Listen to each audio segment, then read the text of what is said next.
we have decided to inflict her with only one sentence, that is sentence of death. Bharat থেকে ফাঁসির সাজাপ্রাপ্ত আসামি শেখ হাসিনাকে বাংলাদেশে ফিরিয়ে নেওয়া কি আইনগতভাবে সম্ভব?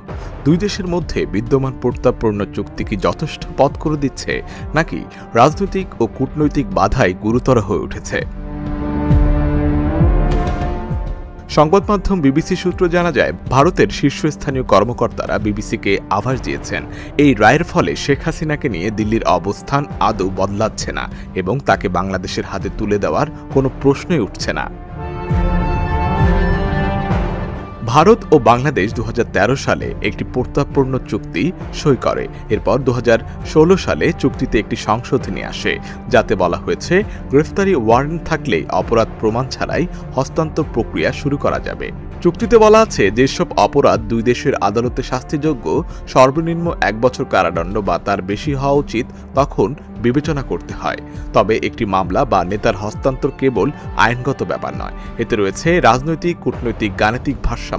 আগামী সময় দেখা যাবে এই দফায় যা বলছে আইন, বাস্তবতা কি সেই পথে যাবে।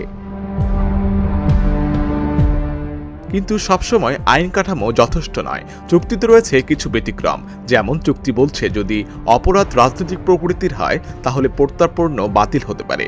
আবার অন্য ধারা অনুসারে হস্তান্তর অনুরোধটি ন্যায়ের স্বার্থে করা হয়েছে কিনা বা ঠিকঠাক বিচার ব্যবস্থা রয়েছে কিনা এগুলোও বিবেচনায় আসে।